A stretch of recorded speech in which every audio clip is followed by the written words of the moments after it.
Hello,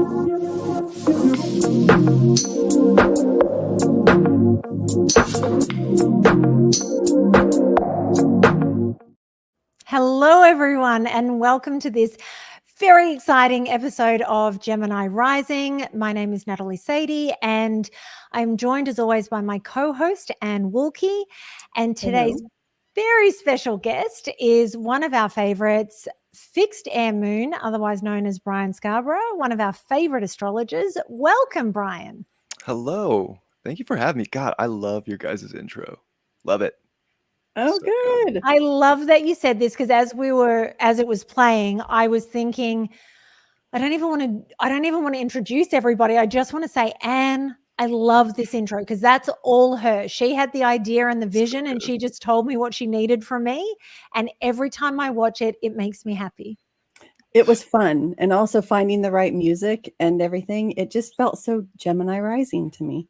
So. It is. I love all the creative stuff you guys are doing. You guys really took it up a notch since the last time I saw you.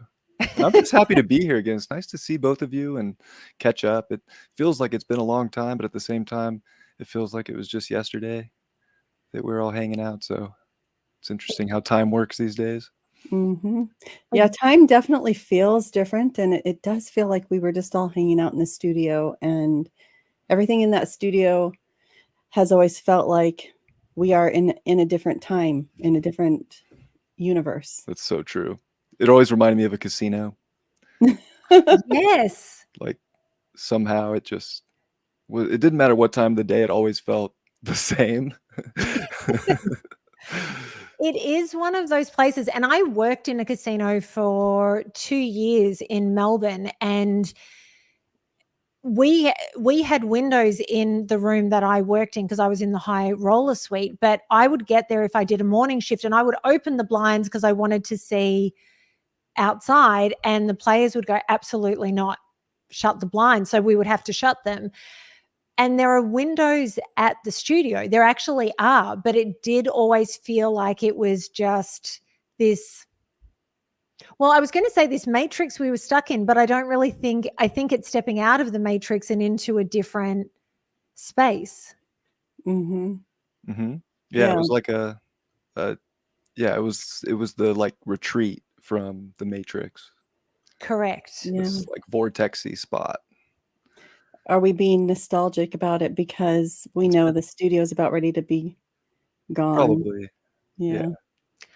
I do think that the new chapter is going to be amazing, but there is a certain sadness. And I said this to David the other day because I had for ages been planning to take a photo of Bumble and just have it on one of the sets or in his office, because that was very much Bumble's space. And I was always tossing up between two photos. And one of them is David and Bryan on set, and Bumble sitting in the middle, and he's just part of the conversation with the boys. And when he would come in, that dog would ditch me to hang with the boys for those few hours.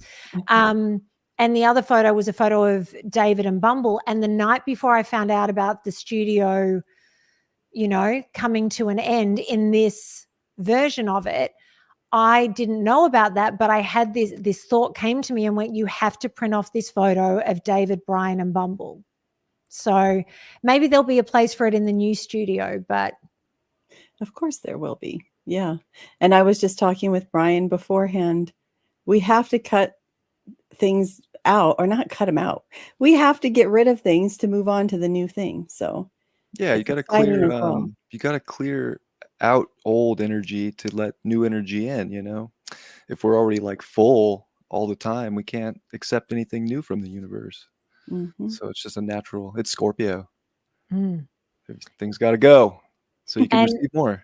My weekly oracle reading, I think, and you remember more of it than I do, but I think I was talking about that. Was it this week or was it last week? Well, this week, so much of it just kind of hit personally with my experiences. That's the part I remember the most. So, but it's been a couple of weeks, I think, where that's an aspect of it, of kind of taking risks too, to move on to the new thing.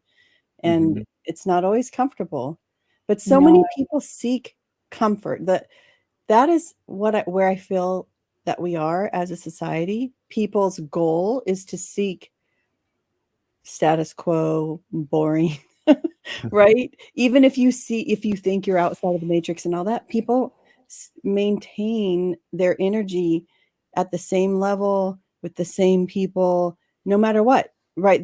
That's the goal, to stay with the person or stay in a place or stay in a job. So what do you think? I think that is sort of the consensus, right? Like you said, probably the majority of people are really looking for that safe, secure life. But I think that there's a lot of people out there that really do crave excitement and adventure, and we get a bunch of everything. But I would say that like consensus, humanity for sure, big time wants that, and there's not a lot of growth in the security. Like it's good to have that, but to me, security is much more of like a individual, like inner standing of yourself, that you're always safe and secure, and you can figure it out. And the material safety and security is really an illusion. It's great that you can do fun stuff with it. It can be comfortable, sure. Like you can have a really nice couch or bed. That's great. Or car. But really, like, just feeling safe and secure, no matter what stage you're at, you're always going to be able to propel yourself up with that, So here's a question. So with people craving this at the moment, Bryan, in your opinion, is it a human thing just after the turmoil of the last 4 years and people going, I can't deal with any more change, I can't deal with the world shifting anymore? Or is there an astrological side to this that is making everybody sort of want to cling to something that maybe we need to let go of to move into the next thing? Is this part of the Pluto Aquarius Capricorn transit going backwards and forwards? I think a lot of it does have to do with Pluto transiting Capricorn in an evolutionary sense, because there's this thing in evolutionary astrology called the Pluto polarity point. So Pluto transits through a sign, or like Pluto in our birth chart, and the opposite sign, kind of like if you were looking at Pluto, the south node of Pluto, not really Pluto's south node because planets have nodes too, but like you would look at Pluto in the chart as like Pluto's south node in a way, and then the polarity point in exact opposition from it would be like the north node, the evolutionary purpose. So we went through this very interesting like Pluto and Capricorn, which in many ways had a lot of people wanting to start businesses and to succeed and all of this, different sides of life, or achieve some kind of status.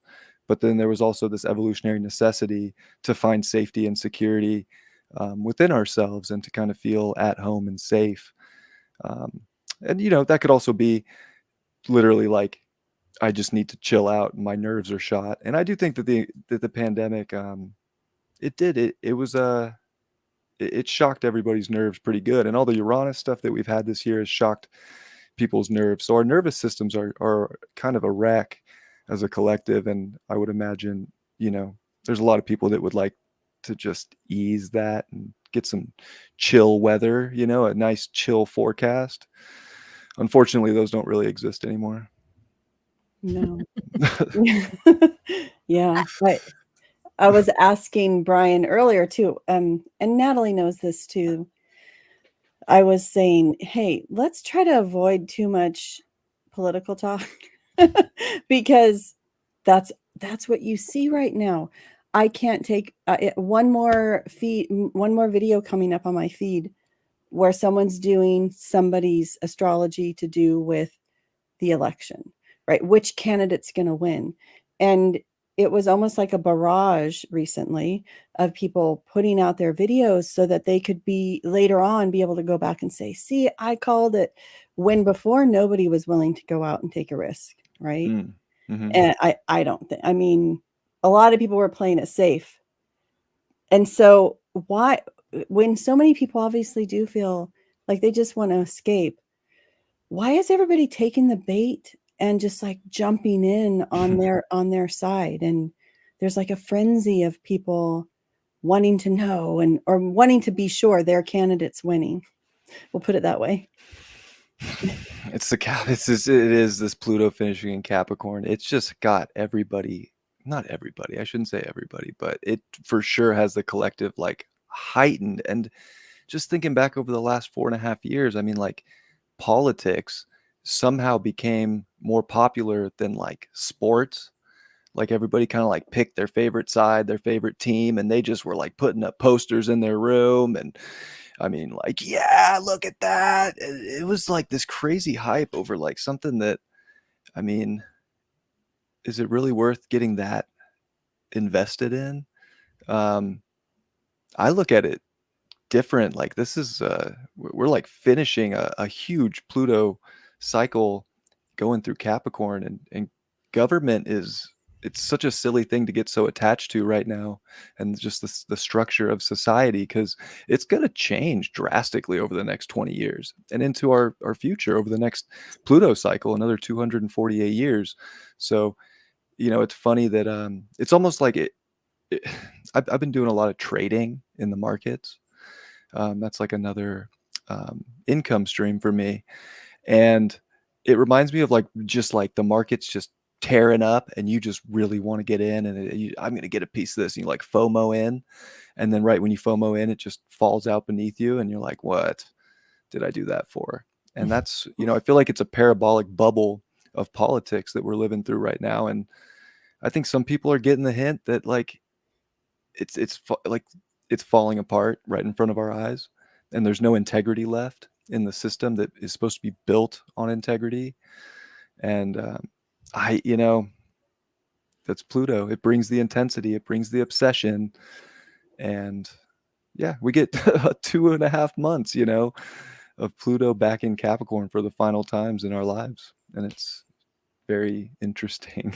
Is Pluto back in, because I should remember these dates, I've heard them enough, but is Pluto back in Aquarius when the actual election is happening, or does it move back into Aquarius after?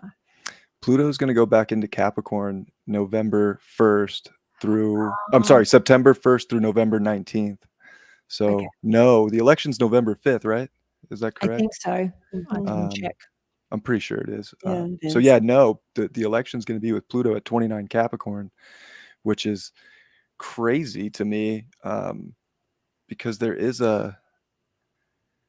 what is this date? I have it written down of this crazy.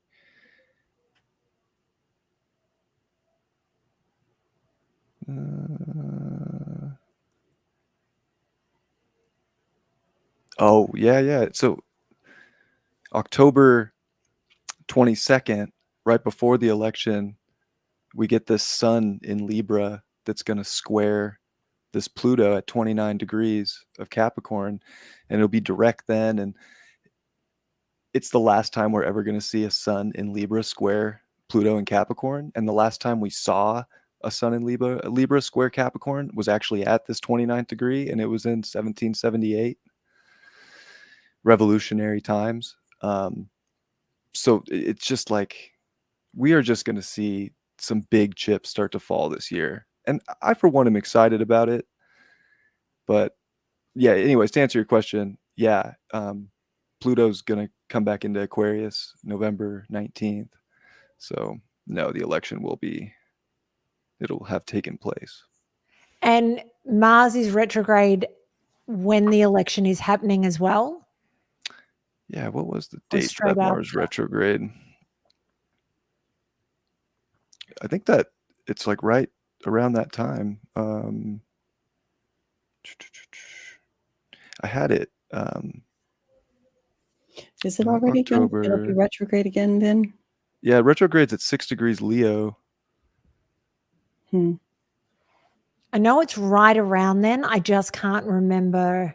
Well, there's so much going on that, yeah. Every time Yeah, so Mars is going to go retrograde December 5th.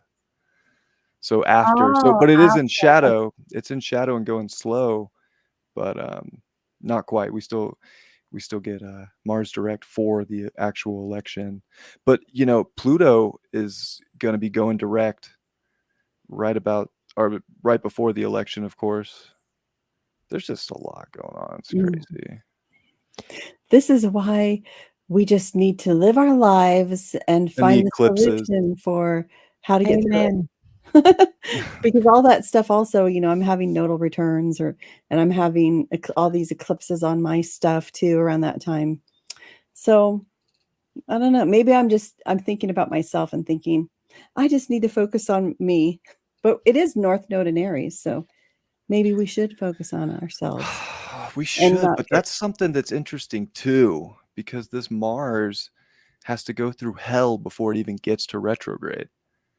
Like, it's got to square Neptune and go into Cancer, where Mars hates to be, and it's going to be dispositing this North Node in Aries. So this North Node in Aries is like going to be more difficult than ever to like achieve. It's going to Mars is going to be very debilitated for a very long time, and that's kind of scary, being the dispositor of a North Node where we're supposed to be aiming and like having us, uphold an identity and be sort of impulsively decisive and make, take action in life. It's almost like, gosh, is anybody going to do anything? Are we all just going to be like, I don't know, what are you doing? It's Let's not be like that, please. my emotions. I couldn't possibly do this thing that I know is better for me, but oh my God, I might hurt someone's feelings. Somebody might not like me. I laugh at all of this because Mars being my ruler, being an Aries sun, things that are Cancerian can frustrate me a little. So you're talking about Mars going through Cancer. I get Ugh. it. Just as being an Aries, I'm just like, come on, dude, seriously. And all of these things with the North Node in Aries and all of these things going on, from a very selfish point of view, is that going to affect all of these things that are going on with Mars and the North Node being in Aries, all of that? Is that going to affect us Aries sun, moon and rising that little bit more? Yeah. I knew the answer, but I wanted to be wrong. Well, you're right, my friend. Yeah, it's Okay. definitely going to have an effect. It's very very diluted. Like, Mars is supposed to be strong and powerful and act and move forward and identify. Let's go.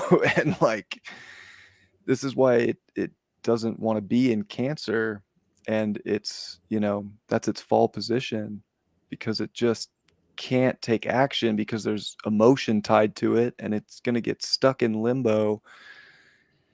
It's just, we're really going to have to put our boots on and, try our best to be strong, and move powerfully. And I think a lot of people are going to have a really hard time with that, or get so caught up in something outside of them, whether it's a relationship or a relationship to the government with this, situation we're in, like all these things that aren't actually of the self, of the like individual.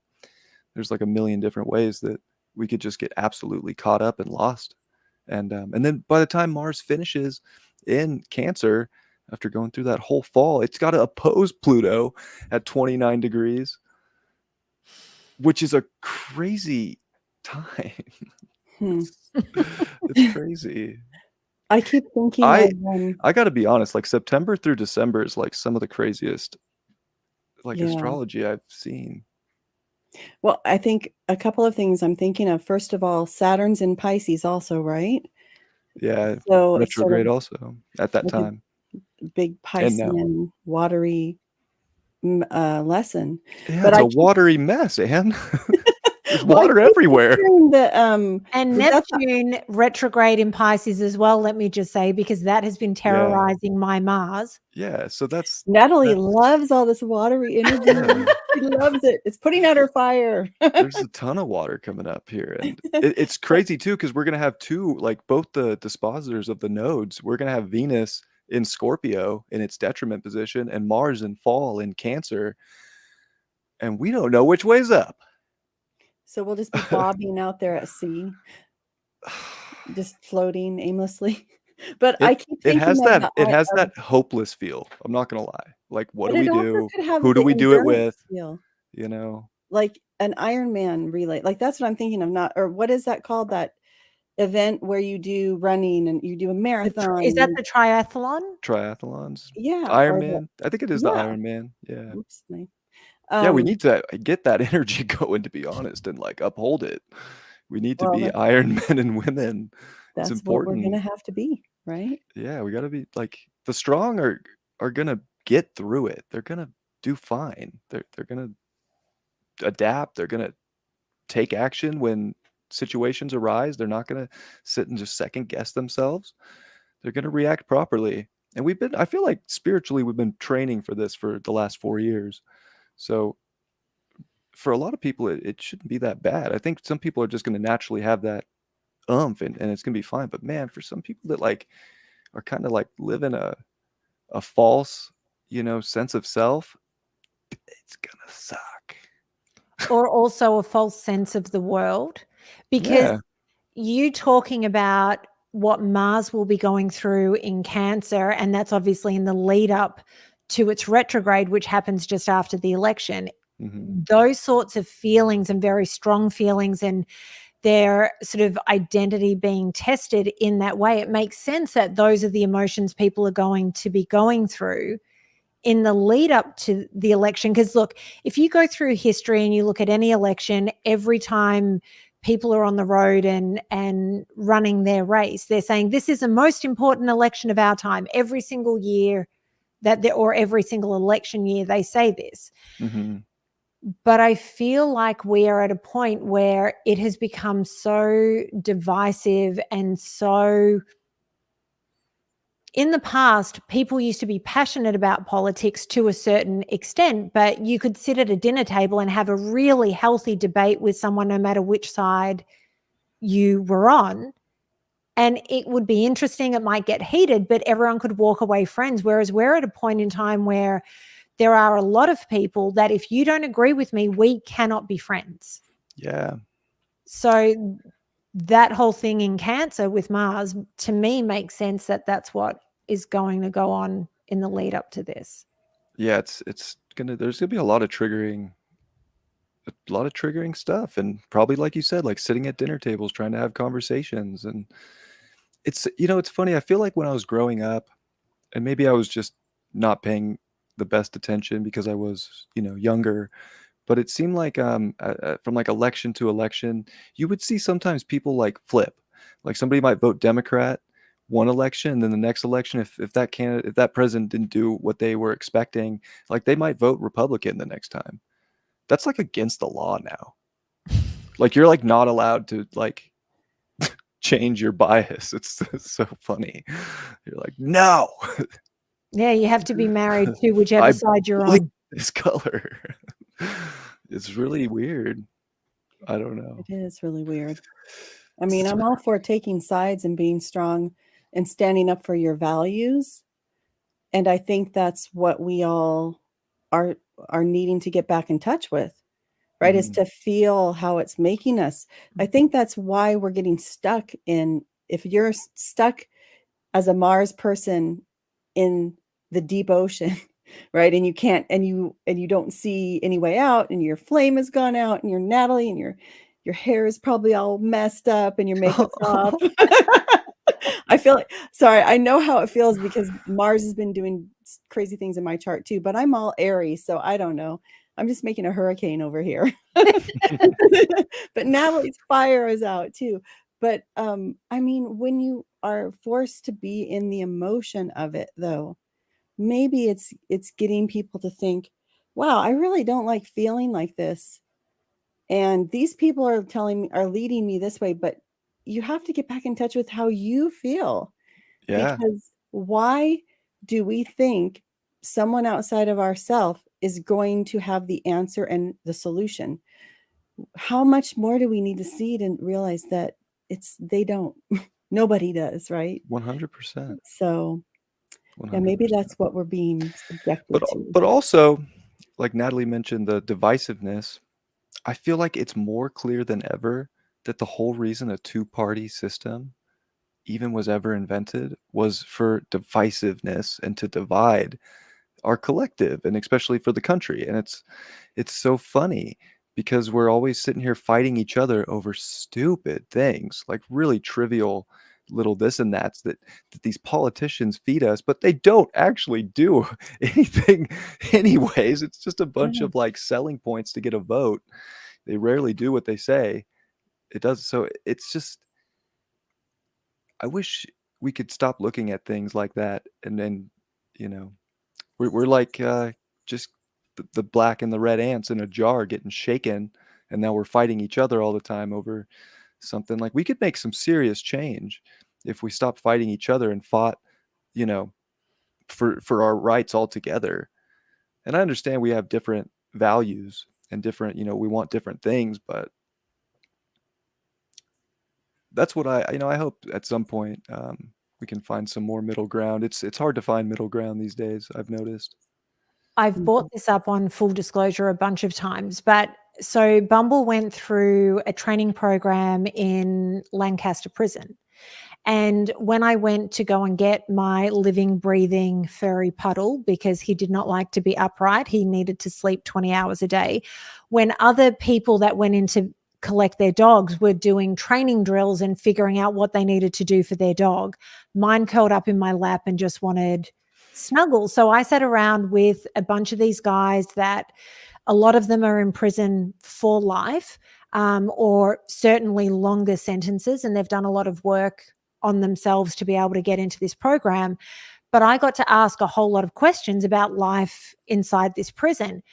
And it was so interesting. But one of the things that they told me was, to get into this training program, you can't have any gang affiliations. You have to have done a lot of work on yourself. So a lot of these guys had multiple degrees and things like that. They've been studying for a long time and kept their noses clean to prove that they have the ability to kind of turn over a new leaf.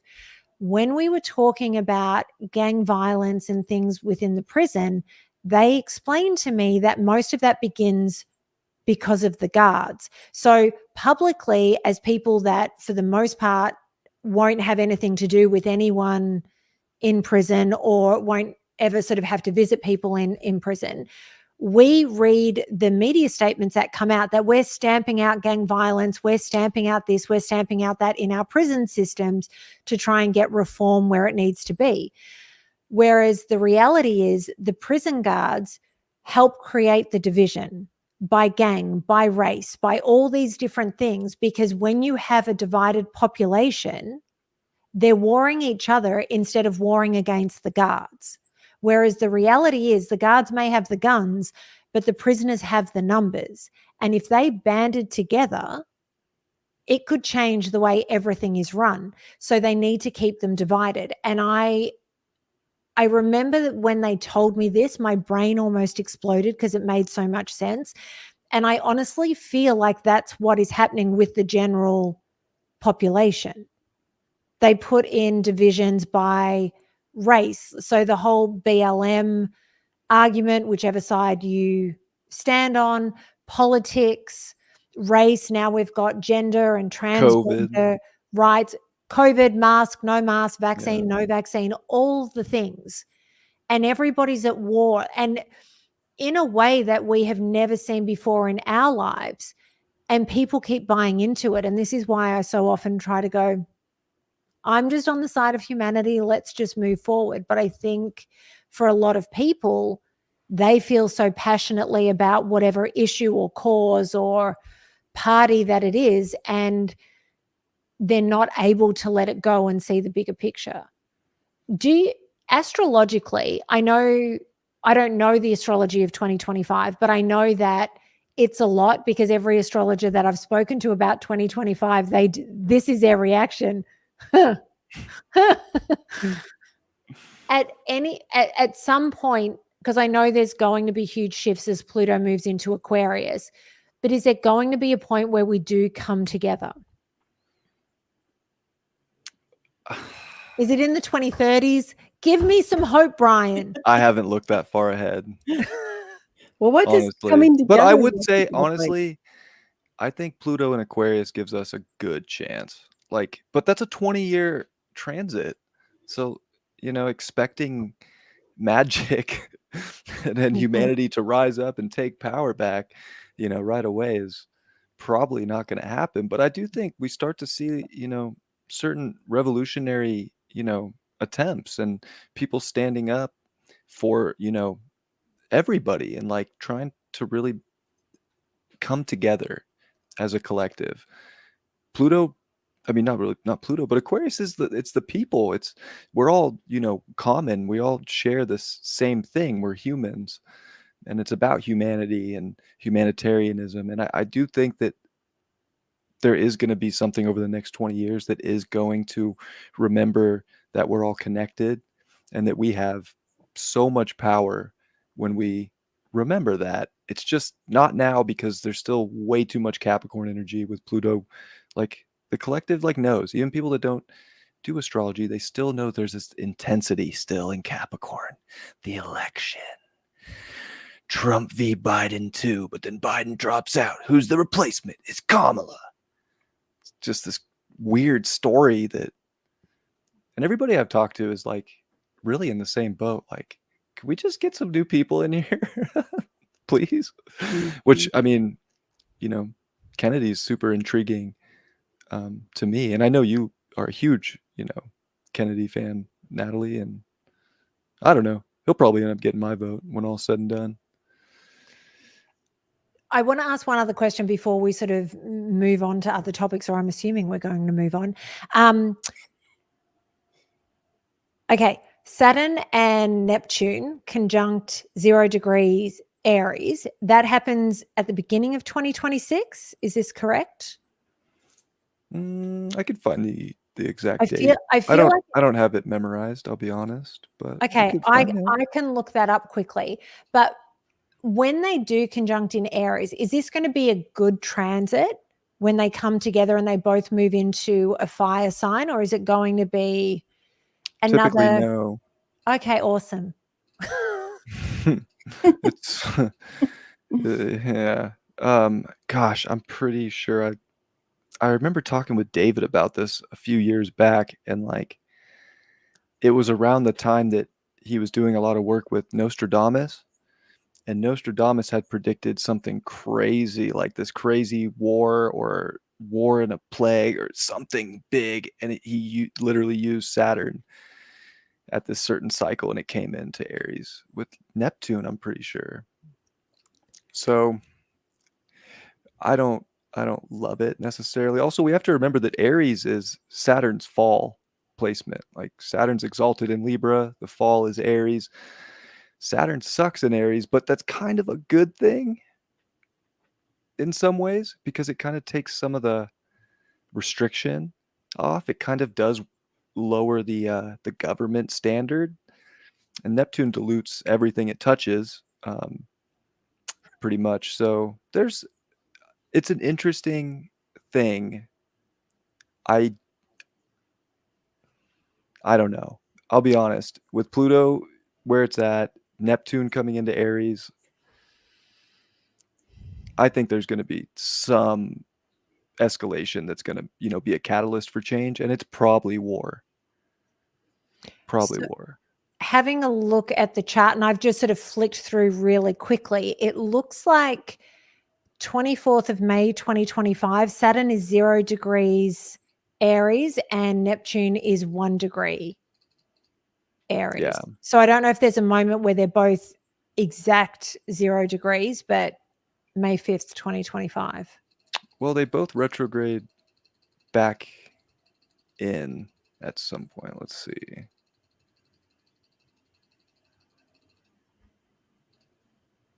Let's see if we can find that. So my Mars, Mercury, and midheaven have all been through it with Neptune. It's about to go through it with Mars, and then my sun gets to deal with everything. It's a good time. It's great. Yeah, February 18th, 2026. Once they both retrograde and come back into Pisces, they both come back into Aries together. So And that's crazy time. This is when Uranus has already touched Gemini and retrograded back into Taurus, and like Uranus and Gemini is wily as all hell. Like that's World War II energy. It's smart though. Like this is where like we're gonna be smart, but at the same time we have to be. You have to be very like looking at things outside the box, taking in every piece of information you can get and adjusting everything we do, because it's crazy to have these three like I know every astrologer and we've all talked about it a million times, but to have Pluto coming into Aquarius at the same window of time here is Neptune in Aries and Gemini, and then Uranus in Gemini. I mean, it's mathematically crazy that every major war that's ever happened for this country is coming back around.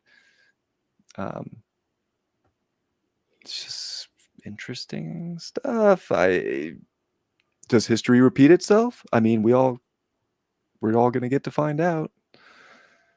You know? Well, you said we're going to be smart because we need to be. Hopefully, being smart means learning from the past and actually making smart decisions, smart choices, good decisions, all of the above.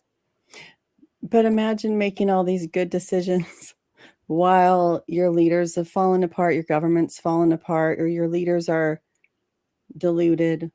People have been convinced the leaders are your answer, and then it falls apart, and then you get delusional leaders with a lot of magnetic power, probably, or charisma. I'm so hopeful because, and I'm sorry, Natalie, but David and I just said we need to talk about Pluto and Aquarius in a History in the Stars episode. And I really hope that we do, because like historically, especially if you look at the time after the Reformation, when this all happened and Pluto went into Aquarius, Neptune had been in Pisces and went into Aries. I mean, this is the time of religious wars all over the place, very violent and brutal regional religious wars in Europe. And, you know, think about that era of colonialism in the late 16th, early 17th centuries, where there are all these colonial global wars where all the European powers are fighting all around the world. It's just, and then there are new religious weird groups, sects all over the place. And yeah, it's a fun time, but maybe it will be different. We all need to get smart. That's why I'm saying when we're all treading water out there with Mars and Cancer. Yeah, in full armor. Well, you know, get an inner tube. I don't know what's the inner tube astrologically. How do we survive all that? That's what I want to know. What's the inner tube? Yeah. I mean, we're the inner tube, but we have to be an individual, and we have to link up with other individuals that are doing similar things, and we can't get sucked into the propaganda, the BS, the illusion of some old man that's going to somehow make your life better just by holding a position in office. And this is interesting because I was just thinking when you were talking about Pluto and Aquarius, before Pluto comes into Aquarius, it's going to get that square from Libra at 29 degrees. Well, I look back at 1778, and that was the same time that they had that transit. That was right when France came and joined the Revolutionary War, which it was essentially a civil war, right? But for the most part, like before that, and if you kind of look at it that way, and then all of a sudden France came and allied the colonies, and that was like a big game changer. So there's something about like alliances coming in to like really be a positive factor, maybe even from another country. And that might even be something with our election. Like maybe like some other country like comes out of nowhere and is like, are you guys really going to put up with this? Like there's no integrity in the system you have right now. So I don't know. There might be some like interference from another country that like helps us come together, and like people that don't see, maybe they're like, whoa, he's right. I don't know. Just tossing things out there. Yeah. Just to be clear, I'm just a part of this like everybody else. I don't know exactly how everything's going to go. Why Right. not, Bryan? Because I'm Why just don't you have the just a answers? normal dude. Just an everyday normal guy. I do enjoy having you a part of these conversations, Anne, because of the historical knowledge that you have. Because I have to say, I sort of think, I'm okay with history.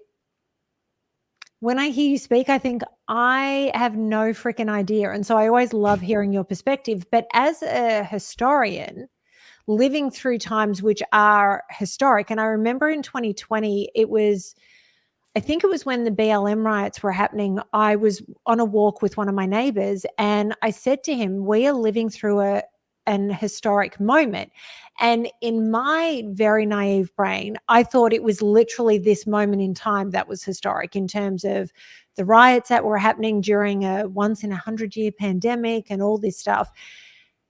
And 4 years on, these historic moments keep coming up. These are really times where there are so many markers that if you think about a history book being printed, all of this would be in there. How does that feel for you as someone who is a professor of history? I have to say, on some levels, it's been interesting because, here's the funniest thing. The times that I study my favorite periods of history are exactly the times of this transition of Pluto from Capricorn to Aquarius. So while I was studying all this history, I've always thought, how interesting for these people to live during these times where things are fixed in one way and then everything shifts and they gradually become different. So I'm always interested in those histories of people becoming something else, right? And now here we are, and I definitely feel that we're living in that sort of time. But what's been disappointing, I think, is that not everybody who studies history feels that way. Or they don't see it in the same way. I'm surprised at how much people follow these narratives of fear. And if you study history, you see how that works. You see how the people who have power in society try to scare people or divide people. You can see it in the prisons too, right? Natalie, is what you were talking about earlier. You see how this happens on these different levels, whether you're looking at sociological trends or if you look at history, you see how there is this pattern of people who want to keep what they have, or people who want more, who are invested in an old way staying the same.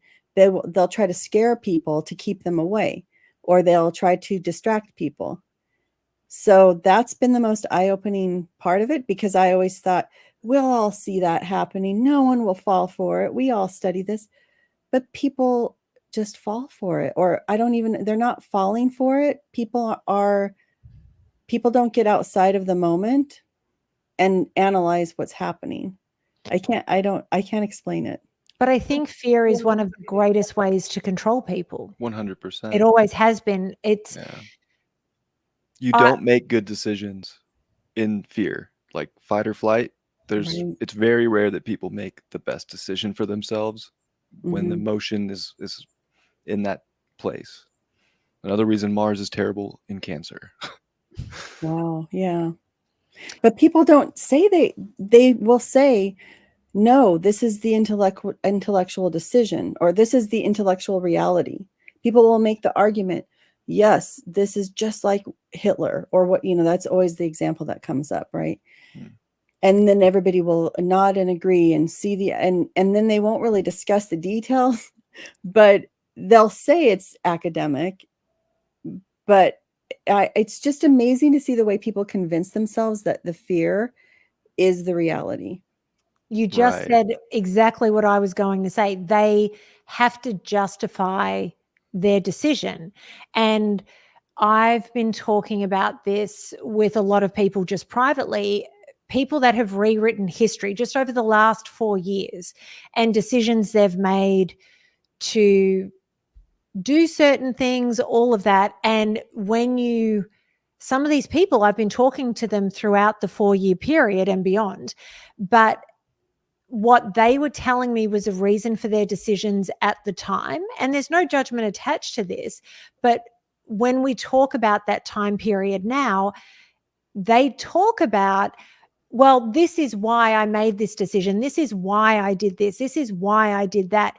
And it's a completely different version. And I think this is where I think doing spiritual work and leveling up in understanding who we are as a person, the spiritual work that we do, the deep psychological work we do, whether that be speaking to a therapist or reading books to get knowledge about how our minds work, whatever it is for you as an individual that will get you to that place, I think is so important, because that will help you navigate all of this and navigate it in a really honest and true way. But for somebody that hasn't done the work, is afraid of doing the work, because there we go again, it's fear of looking at yourself and dealing with all of that. They can justify things at 10 ways from Sunday to make that choice, as opposed to owning it and moving forward and through it. That's just my personal opinion. Mm-hmm. What do they say? Fear, it's false emotions appearing real. Oh, I haven't heard that before, but it's true. I mean, yeah, fear's crazy. It gets people to do really things they would never do, make really rash, harsh, bad decisions a lot of the time. But well, and fear can be instilled in people so gradually.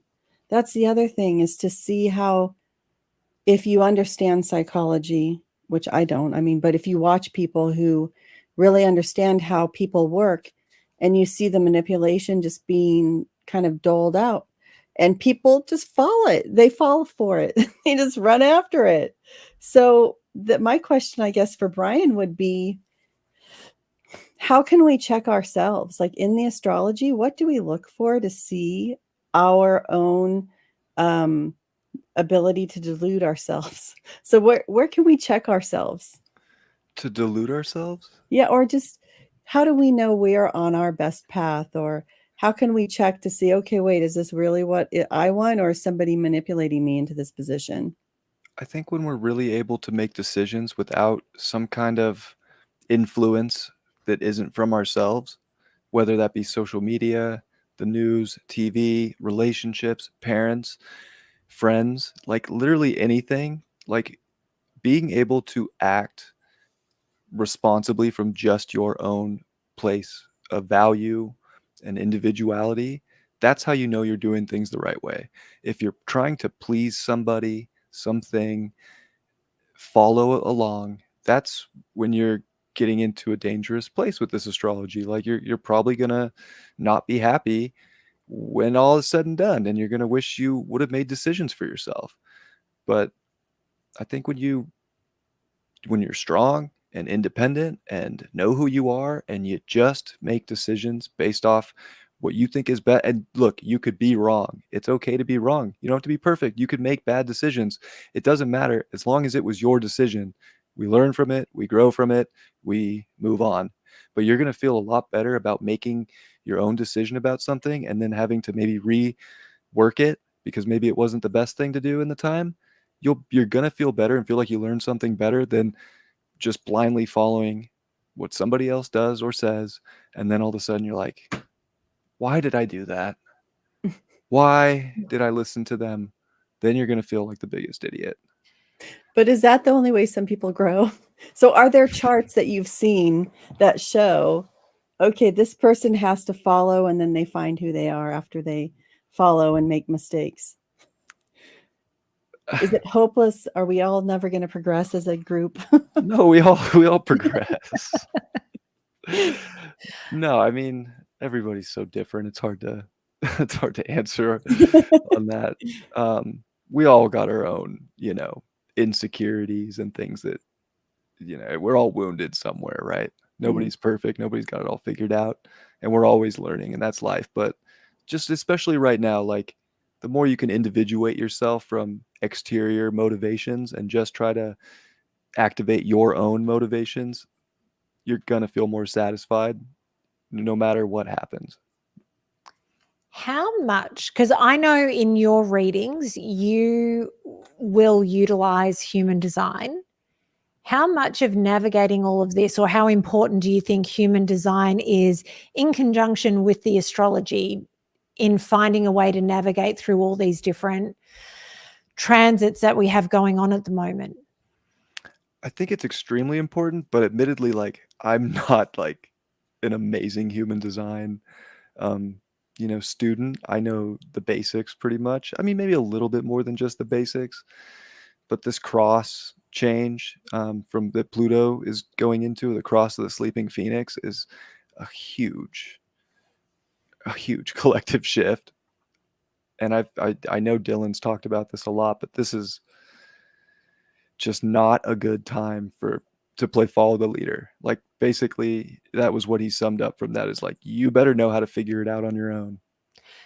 The cross of the phoenix, is that the transit that's happening in 2027, or is that something that's happening now?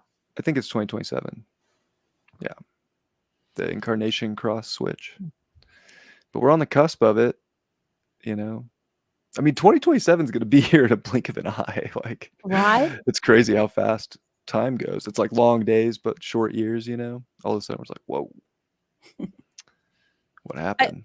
I do feel like time is shifting in our perception of it. And I've often wondered if it's an age thing, because when I was little, the days used to seem to go on forever. And now, like we were saying at the beginning of the show, it feels like we were all together just a couple of months ago, and yet it feels like forever at the same time. And I feel as if time is getting really warped. And I don't know if it's an age thing or if it's an astrology thing or if it's just the universe shifting. It's more the Capricorn stuff, right? Like Capricorn rules time.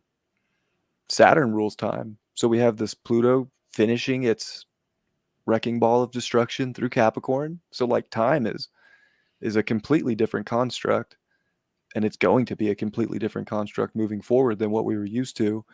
And then even Saturn in Pisces, what is time in Pisces? It's not linear, that's for sure. So I don't know. We're like jumping around. There's a bunch of wormholes everywhere, I feel like. And like you'll be doing one thing 1 second, and time will go by faster than you've ever experienced it. And then you'll do something else, and again, it'll jump to the slowest time you've ever been in. And it's just like finding the right wormhole to be in where you're satisfied with whatever time it takes, short or fast. The last few days for me personally have just felt like time, everything that I'm doing takes 10 times longer than it should, and there's no reason for it. And I just go, okay. And I know next week it'll feel completely different. Mm-hmm. Yeah. You were going to say something, Anne? Sorry, I just had No, to share. I was wondering how Brian's been experiencing all this as a Capricorn. So tell me, I know from talking to you in the past that I think your Pluto and Capricorn started crazily, even maybe with a car accident, right? Or was that? Yeah, I'm a 10-degree Capricorn sun. So it was, about 2015, even a little bit like 2013, Pluto started crossing my sun, and it was kind of the tail end of that transit. But yeah, I've been through some crazy, Pluto almost killed me.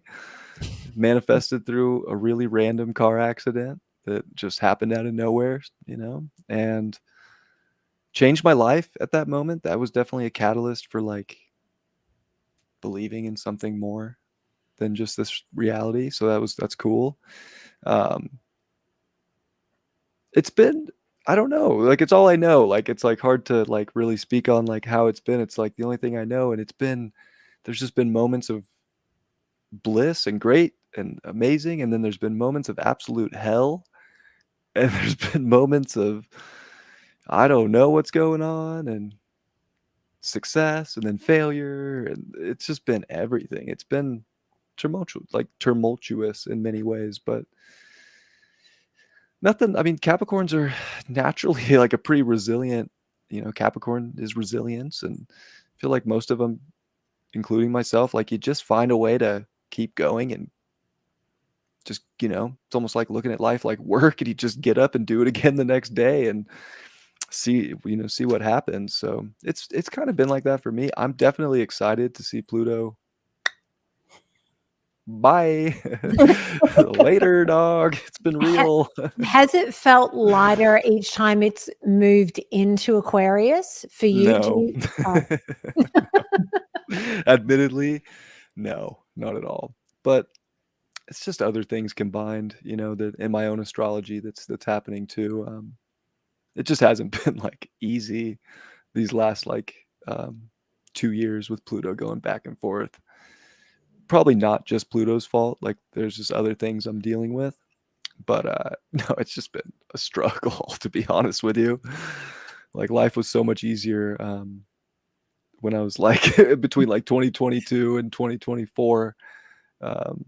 Like basically 2022 and 2023, things were definitely a little more chill than this last one, especially for me. It just nothing seemed to want to go my way for a while. Taking lots of L's, but I'm taking some W's now. So There it's you okay. are.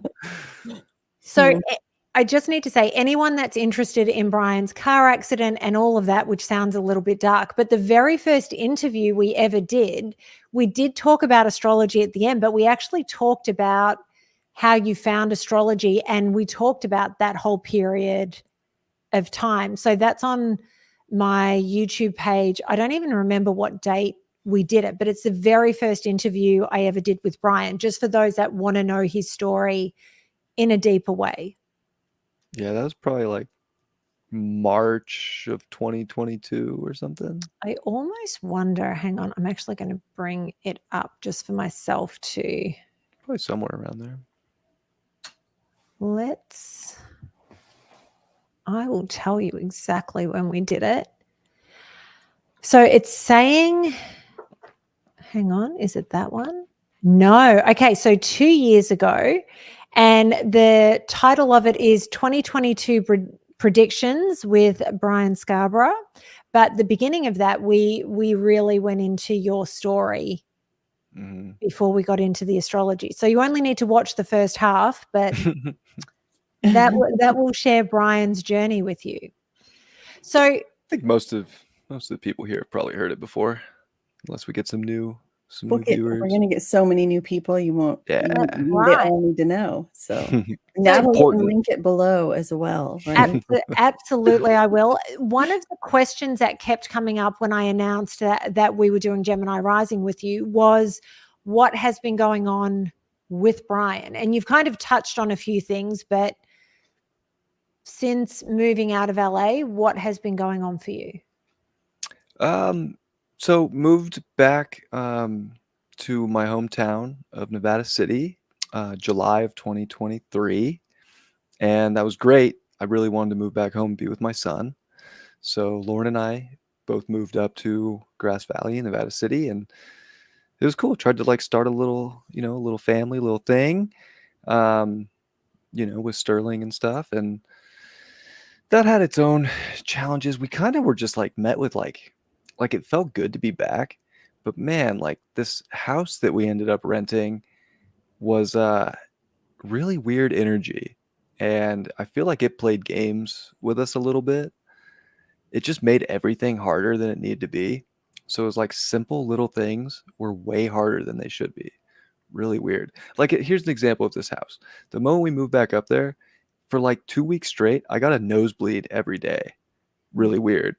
My mom was there when we were moving in just to like come by and like check it out and like help with some small stuff out of the U-Haul. Out of nowhere, she had surgery on her eye like a year previous. All of a sudden, where she had surgery on her eye just like blacked out and she couldn't see out of her eye while she's like sitting in the house. Like didn't like nothing, and had to like go to the eye doctor, and the eye doctor couldn't figure out what was going on. And eventually after like 2 months it came back, but just weird weird energetics, and I think it was on some like old Native American land, and I don't know, something weird. So that presented a bunch of struggles. It's kind of just been struggle after struggle ever since I moved back until probably June, like May of this year. So Lauren and I ended up splitting up. It hasn't been announced publicly, but in January we ended up splitting up. She ended up moving back to Orange County. I stayed up here, of course, and I had to get a grocery store job. Been trading, so I have become a profitable futures trader, which is helping so much, but it's not like to the point yet where like it's, I'm like some, millionaire. Like I'm not like doing like I still have to keep my little part-time grocery job because it's something consistent. And then astrology's been picking up, and I took time off of doing astrology for a long time, and I just couldn't do it for a while. I just like lost interest. I lost motivation. I really went into like another, it was almost like I'm not like a depressed person, and I don't feel like I was ever like depressed, but like that was one of the more like depressed times in my life for me, which is not like a serious form of depression, but just for me, it's like a lack of motivation, a lack of drive. Just had to like go through that and didn't want to do videos. So I took like 6 months off on my YouTube, and finally some things shifted and I felt like better again. I think, it was like April came around and it was going to be the 4-year anniversary of my YouTube channel. And I was like, damn, am I really going to not put a video out for my 4-year anniversary? And then that like got me back. And then honestly, ever since I started doing videos again and just in the energy I'm in now, I just have been able to feel like myself again. And things have definitely like been turning upward. So I feel like I'm finally on an uptrend. But honestly, yeah, it was a struggle for, a year, and trying to figure my life out and figure out who I am. And like, to be honest with all of you, I didn't really feel like giving people advice.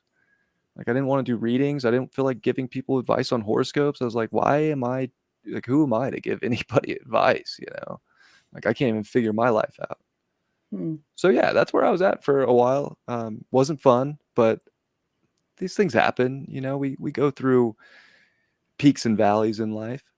And it's always like when you get down to the bottom of a peak, like what you do there, it's not so much about rock bottom. It's about what you do when you're at rock bottom and the changes you make. And I gained some weight. I was up to like 205, which isn't good for me when I'm not like working out and being active. And, I'm back down to like 180 now and like feeling good. And yeah, just from my diet to all sorts of things, I just had to like make some positive changes. And I don't know. Honestly, it sucked. I'm good now, but it sucked. If that's what you want to, that's And looking so good with that Sterling was hair. good. Sterling has been crushing it. It was just all like my own stuff and not finding any success and just feeling failure-ish. But that was my own little pity party, but I had Chiron on my ascendant and trying to figure that out. Do you know numerologically what year you were in last year? I ask because I had a year, I hadn't gone through a breakup that year. I think I'd gone through one the year before. But I had a year that sounded very similar, and I tend to have them whenever I have a 7-year. I say this, I'm having a 7-year next year, and I'm trying to go into it and be positive and be like, it's fine. I'm purging all the things that aren't meant for me, because I feel like that's what the universe does. It kind of rips the floor from under you, and because you're not on stable ground, and then after everything falls apart, you're able to rebuild. But when I was in that year, because for a lot of my friends, I'm their counselor and go-to person, and I had a couple of people that had messaged me and said, I need some natty time. Can I come and hang at yours? And my home has always been a place where people kind of come and cocoon and we just hang, and it's comfortable for everybody. And I remember at that time, while I wasn't doing astrological videos or readings or anything like that publicly, I remember people calling me and I just said to them, I have nothing I can give you right now. And they went, but I need, and I went, I get it, but I'm not the person that can give it to you. Yeah, I don't have the capacity, for that. I apologize. Same, That's but exactly different. how I felt, yeah. Hmm. I think I'm in a 4, and then I was probably in a 3 last year during most of that. I don't know. 4s are Is supposed to it? be good in numerology. Yeah. I think they're foundational years where you're really building that foundation. And then the 5-year comes and rocks everything because it's a year of sudden change. And I was very excited for my 5-year. And it turns out I did not like it at all.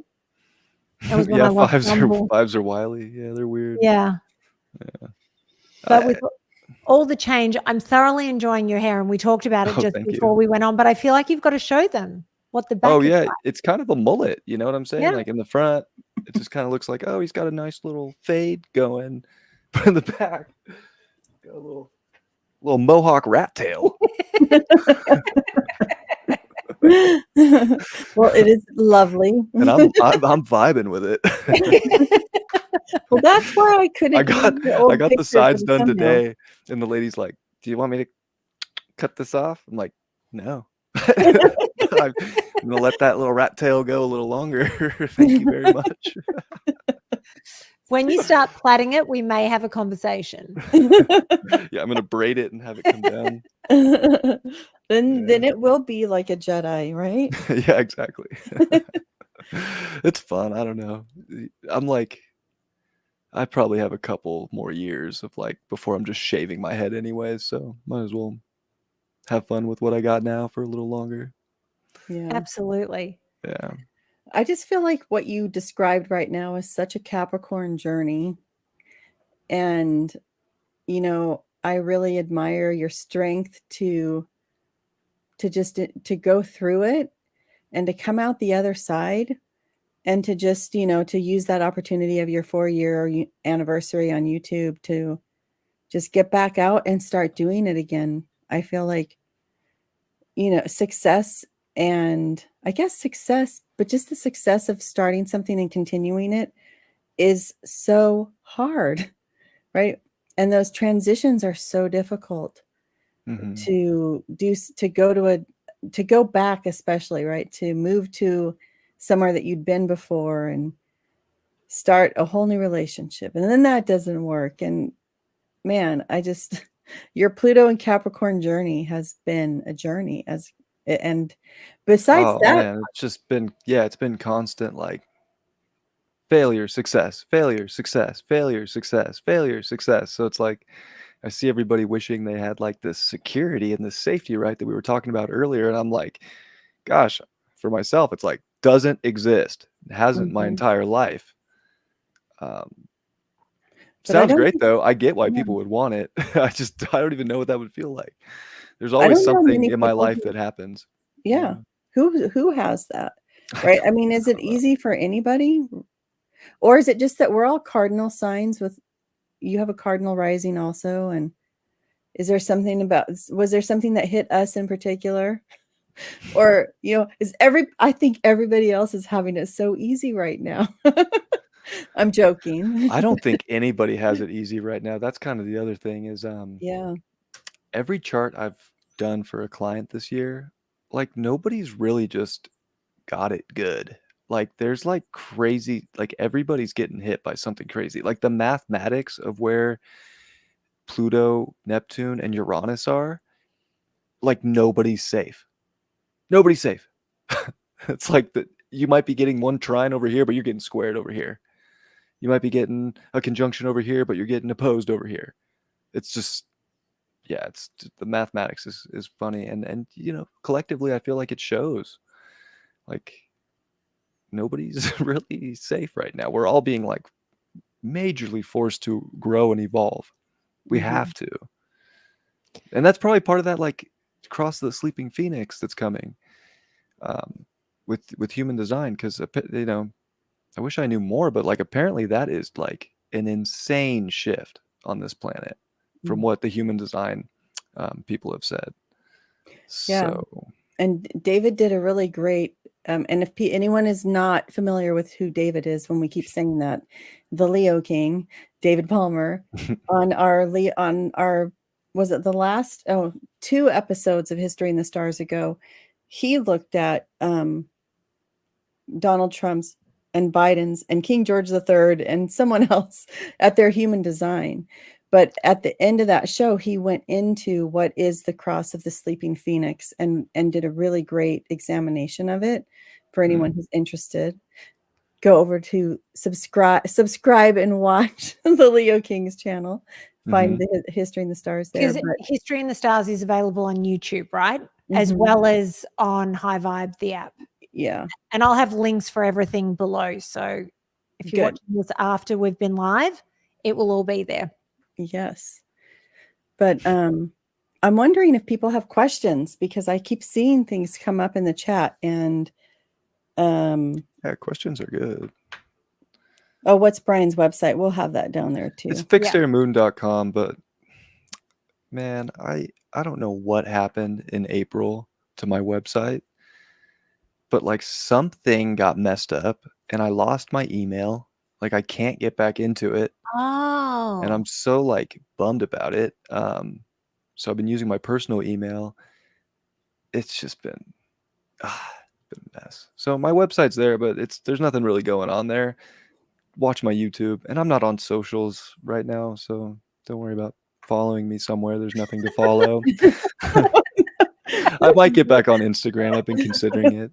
Someone they can someone follow I'm close you to on has kind YouTube. of been like, you need to do more on IG, and I'm like, you're right. I do, but I don't want to, but I do. I feel like the algorithms are getting harder. I haven't been doing as much on Instagram as I probably should, but I feel like I get 20 new followers and I lose 30, and I just go, why am I bothering with this? And I don't know what's going on, but things don't go out as far as they used to. So kind of gets to a point where I know they're trying to revenue raise, but I feel like they're actually destroying their own platform at the same time, because I'm not spending time on something where I can't actually get any traction or see the things that I want to see. So I have a question in general about astrology, Bryan, that while we were talking about the big transits, right, like Pluto and Neptune and Saturn, would you say that a person, or so how much on an individual level, when we look at our own charts or when you give advice to someone, how much do you focus on Pluto or the slow moving planets versus what's happening in the closer, faster planets? Much greater emphasis on the outer planets. Like Okay. just like Jupiter. Well, yeah, I would say Jupiter through Pluto. I mean, Pluto's a once in a lifetime transit. Like when you get a big square, a conjunction, opposition, I mean, that's once in a lifetime. That, Neptune's the same. Uranus, maybe two if you live a long, long time. Uranus is 84 years. So, those are like definitely the ones where it's like, this is a moment. We want to look at this, but then we break it down as we go. And like, okay, you got this going, but your Venus is over here getting hit by Mars really hard right at the exact same time. Like, what's that triggering? And it's kind of just, you go down the list. But to me, yeah, definitely the outer planets are gonna, swing the biggest bat, and you kind of gotta drill those in. But then you start to really make confirmations on certain things by what else is going on, and what other planets are, and where eclipses are happening, and God, the list goes on, where progressions are at, solar arcs. I mean, there's a million things to look at. But yeah, Pluto is definitely something I pay a ton of attention to, and especially these outer planets, if they ingress houses for someone, like, whoa, that's big deal for you. Pluto's been in your 7th for 16 years. Bet your relationships have been crazy. They're like, yeah. And I'm like, I know. But it's coming into your 8th now. And oh my God, talk about So what is About the Pluto in the 8th? merging. Tell us What is about Pluto Pluto in in the the 8th? 8th. Well, Pluto in the 8th is going to bring heavy plutonic vibes. It's going to bring an extreme desire nature. We're going to have much more intense desires. We're going to want things. We're going to want to have. We're going to want to, feel powerful. We're going to want to merge. It's going to be like really like trying to acquire more, and who can help us acquire more, and how do we get more intertwined with people and things that we're really interested in. So any desire we have gets amplified with Pluto in the 8th. But it also, takes us deeper. It's very Pluto in the 8th can be very like shamanic in many ways. Like transiting that, you can go through some very deep sort of dark night of the soul times, but in the end, like you're kind of coming out with a much deeper wisdom than you came out with. And that's why, of course, you get the rising of the Phoenix with Scorpio too, is like it can take you real deep, but it always brings you back up.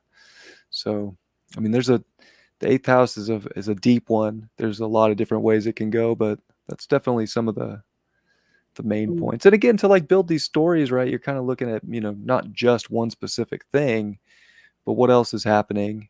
And then you can kind of start to use everything and maybe, come to some kind of a point that makes sense without just being like, oh, Pluto's coming to your 8th. Hope you've been keeping up on your taxes because you're about to get Well, that's what I see. Both Natalie and I would have just had it in our 8th, right? Although it's sitting in the middle of my 8th house right now. While he was talking, I went, I wonder where it's sitting for me. And it's literally slap bang at 0 degrees in the middle of my 8th house. Yeah. And I was born with it. Oh, wow. Interesting. So you are the guru for anyone doing the Pluto in the 8th house transit. But see, I'm almost done, and it's going to, or I think it's already in the 9th. It depends on which chart I look at, Yeah. So, but yeah, you described it. Although I did pay off a bunch of taxes during that transit. So good. Is that what I should have done? Oh, I mean, yeah, probably. I suppose so. That's what they say, at least. I'm transformed in my taxes. So I have a question about a different planet, but I have a theory about something. And so one of the things that we always hear about Jupiter is because it's the planet of expansion, that when it's in the first house is when we have to worry about gaining weight and things like that. You've asked me this before. I I know, want to know too. It's at important. Alive, but I have a theory that weight gain is not an issue when Jupiter's in the first. It's when it's in the 12th. And I can only talk about my personal experience, but let me explain. So 12 years ago, I was dating someone and he was a very heavy drinker and not an alcoholic, but he drank every night. And I remember going through a period where I went, I'm so bloated and I can't deal with this. And I sat down one day and went, what is going on? And I realized it was not that I was drinking excessively, but the fact that there was so much more alcohol in my life. And it timed up with Jupiter coming out of the 12th. And when it came into the first, I said, I'm done. I'm not drinking with you during the week. My body can't handle it. And when Jupiter was back in the first, I was probably the fittest and skinniest I've ever been. Now, if we fast forward 12 years, last year I've had Jupiter in the 12th. The loss of Bumble, all these things I was telling you guys just before we went live, because Bryan didn't know that because of the stress of losing Bumble and I got really sick straight afterwards, all of my hair fell out and my hair was halfway down my back. And when I say it fell out, I had very little hair on my head. And so I called my hairdresser and said, we have to cut my hair off. And that was why my hair was cut sort of to shoulder length or like in a bob. And that was traumatic. And losing Bumble and being sick, I didn't really eat. And I had started losing weight, but then there was just struggles for me to get into a good rhythm and all of this. And then as I'm looking at my chart, I'm going, okay, I've got Jupiter coming into the first. I'm going to gain weight. I've got to be so careful. I've got to be so careful. In the last sort of moments of Jupiter being in the 12th, I finally got my rhythm back, and the weight that I had gained is literally falling off me once again.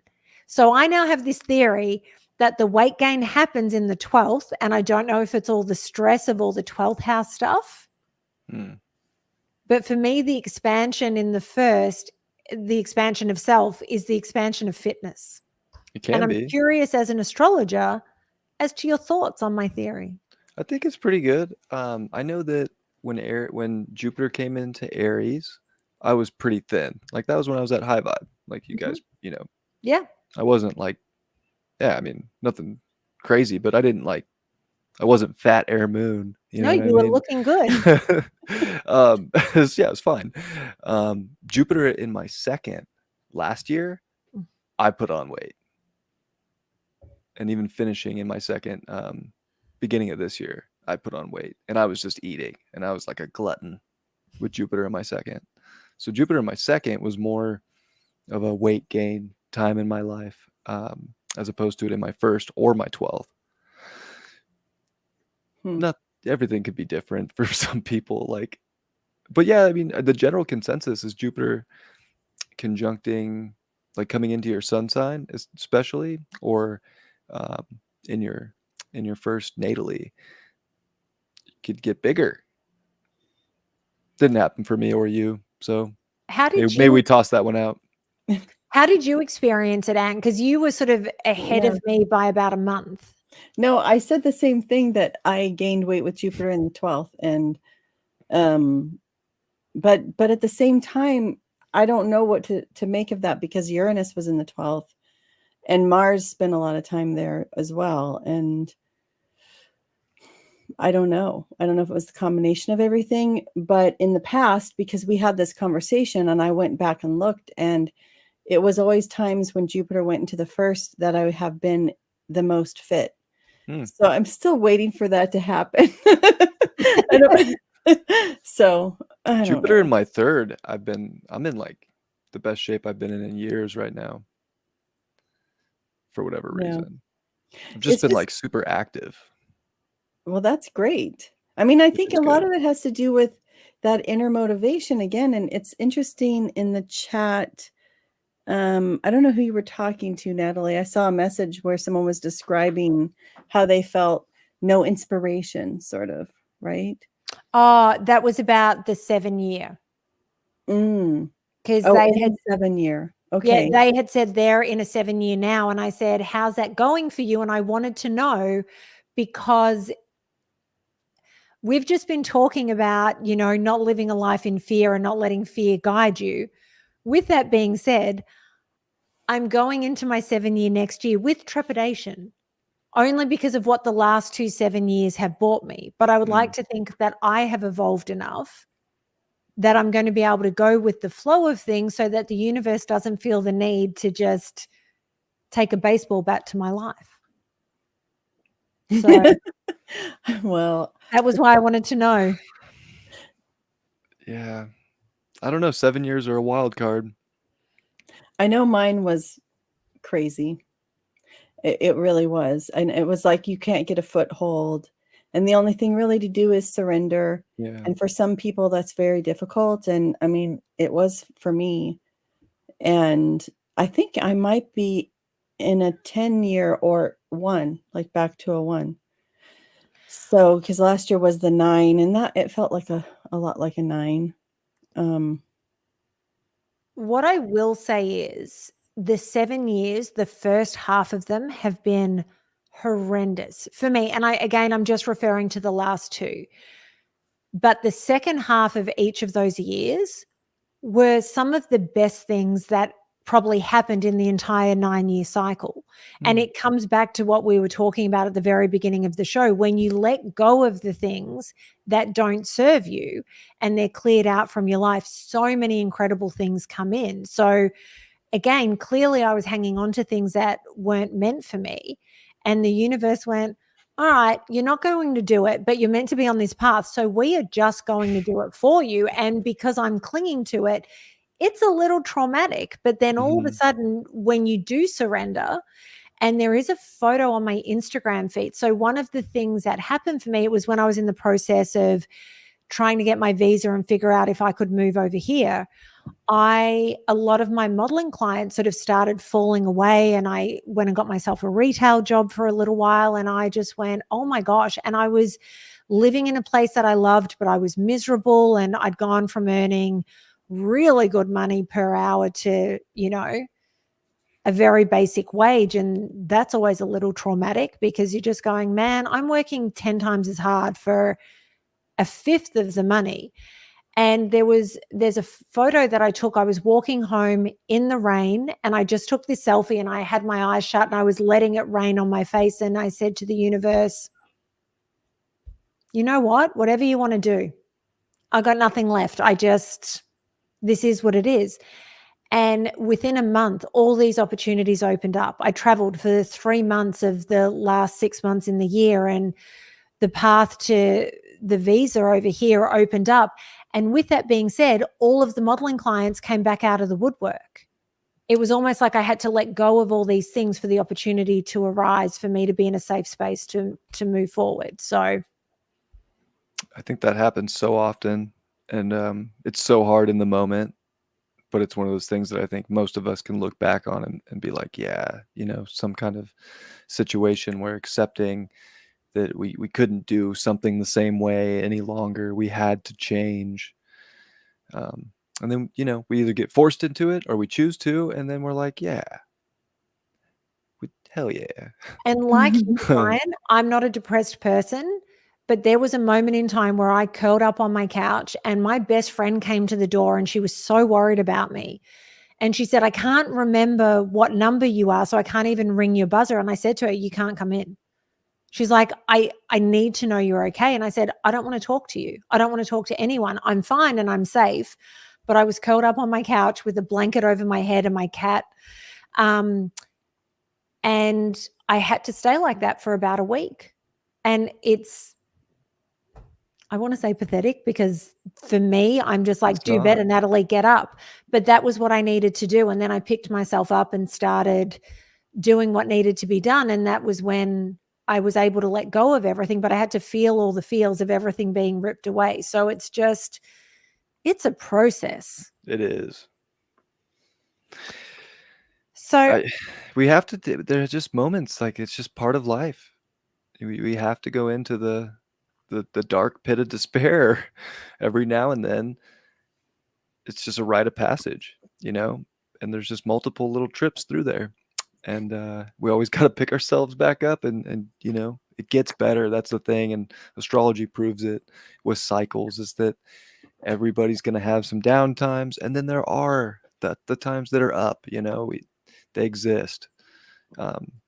Some people are probably having up times right now. It's not like everybody is in a pit of despair. I hope. Both of my cats have had to make appearances, so I love this so Here's much. Kai. The other one was Juliet, and he's jealous, I guess, so he had to come up too. Juliet, who's ignored me for months since Maya came home. But she likes Bryan. She showed up. Yeah. I'm a cat guy. Oh. So I have another question about a transit, and I was having this conversation with Iggy last night, and I believe he's in the chat. So we were talking about Mercury retrograde, and I said, I keep meaning, because what I want to buy for myself is a teleprompter so I can reflect my screen right over the lens of my camera, because I hate sometimes when I'm filming interviews or doing this show and I'm not looking down the barrel, because I'm looking at the screen, because I want to look at both of you. Correct. And also, I never realized until COVID that I lip read a lot. And I never realized that I do it, but I need to see lips when I'm talking. So to listen and not be able to see your faces, it doesn't work as well for me. And I said, every time I'm ready to order, we seem to be in a pre-shadow Mercury period or Mercury retrograde.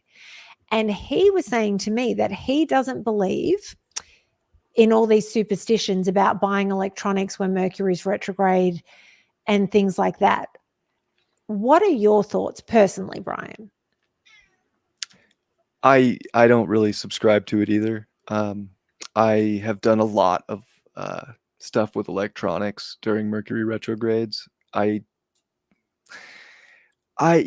just not that worried about, like, I just do things. Like, I'm very impulsive with a lot of things I do, especially, just anything. Like, if I want to do it, like, I built like crazy, you know, computer stuff on like a Mercury retrograde, and like I've done weird shit. I always get like inspired um when Mercury is retrograde for some reason. But sometimes things work, sometimes they don't. I mean, look, we get 3, sometimes 4 Mercury retrogrades a year. Like, you just get used to it. Like, I don't know what to like tell that. you. I don't know what to tell people. Like, Well, if you can't deal with it, like, I'm sorry. Like, it's like the smallest planet. It's just it's a short retrograde. Like, just get over it. Like, let's but go. it's But that's like become the such a Aries and thing. Capricorn in me. Like, are you really gonna, I was born with Mercury the day it's stationed retrograde. And it's like, my life is fucking retrograde. Like, Oh. get over it, people. You probably Well, have a Mercury direct in your chart. Like, I don't want to hear it. Okay. yeah, I have Mercury retrograde in my chart also. So do We I. all 3 of us. Oh, How funny. see? But I don't enjoy Mercury retrograde. And I am told that the people who have Mercury retrograde in their charts, they enjoy it.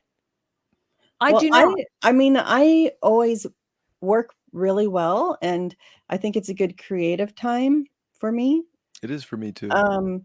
Which is do funny know. because Liz just asked if she thinks that it depends on like planets in a personal chart.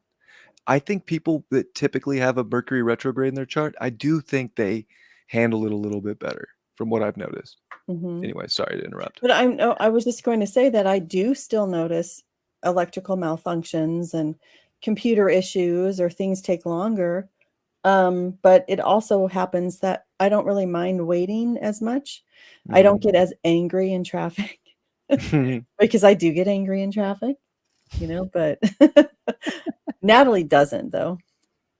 Get angry in traffic. Yeah, never. I've never heard you getting angry. I'll be in honest, traffic. I am so chill and like easygoing in life, but like I don't know if I'll ever like fully be able to accept when people drive like 10 miles per hour under the speed limit. Like, I just Oh like my don't God, I can't no. comprehend why somebody would do that. I don't Like, either. just like the speed limit is already so much lower than realistically we, could go, that like it just blows my mind that people would I can't fathom why you wouldn't go at least 5 miles over it, to be honest with you. Because Yeah. you're Aries rising, aren't you? Yeah. Yeah. So here's the thing. My other question that I have for you, and I kind of don't want to show people my scribble, but it says driving right here. And it's because, and Anne makes this joke because I will be sending her a voice message while I'm driving because I don't want to be texting. And it will end with me cursing at somebody, insulting them, getting so annoyed, and then saying, I'm so sorry. And then I stop the recording so I can deal with my anger issues. And then I continue on. With this being said, I yell at people, but it's in the privacy of my own car. I'm not that person getting out of the car to abuse or assault anybody else. But Mercury retrograde, I will say this before I get to my question. When it is Mercury retrograde, I probably am a little more chilled out because as people call me and reschedule things that we had booked in and all of that, I just sit there and go, Mercury's retrograde, this is what's going to happen. And I know whatever we have planned will happen at some point. It just is what it is. So I have noticed that about myself. There are some Mercury retrogrades, though, that are harder than others in terms of electronics just not working. And when you need to work and you're working to a deadline, that can be incredibly frustrating. But my question for you is this, Bryan. So with the driving, I get so irritated by bad driving, and I believe that a lot of the issues with LA traffic in general is people just being bad drivers. There's traffic where there shouldn't be because you've got someone doing 50 in the fast lane and they've got open road in front of them, so they feel like they're free and cruising, but they're not looking in their rearview mirror or their side mirrors. to see the line of angry drivers behind them because they want to be able to pass. And today specifically, there were so many people that were driving at, I kid you not, 15 to 20 miles under the speed limit, because I don't know if it was bad driving because they're not confident on the roads or they don't know where they're going. So they just slow right down while they're trying to figure it out. Are there astrological transits that lead to people being more spacey on the roads? Because if there is, I need to know what it is to avoid driving at that point, because it makes me crazy. I don't know. They probably have a Mars in Cancer, Yeah, there's so many or a factors. Mercury in Pisces, and I know you have a Mercury in Pisces, but you do all right. I Yeah, don't know. They probably have some sort of like something's off. Maybe Mars, Neptune. They're lost, and they probably are lost. And I would say 70% of the collective is just kind of lost anyways. So it just is what it is. it makes I don't know what the crazy. exact thing is, but If only I there were an think- astrological thing that could help us solve that issue. I think people with a weak Mars are probably the worst drivers. Hmm. Scared drivers are the worst drivers. Maybe they're just They cautious. really are. Yeah. Maybe they're cautious and we're not. What's wrong with our Marses? What up, Leo King? David joined. I saw that. Brother. Ah, there he is. Send him a link. Get him on here. Let's go. I can if he wants to. Always. Can you imagine that?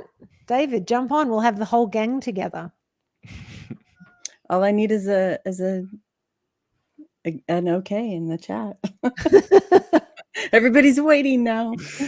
No, but I don't know. Who knows what people are going like? I don't like. Look, Natalie, I go through this too with people. Like I said too. Like I don't get it. I wish I knew why they were so inconsiderate. But did you get scared by David's Scorpio driving? No, not at all. I was totally cool with it. Dude, his Shelby was so sick.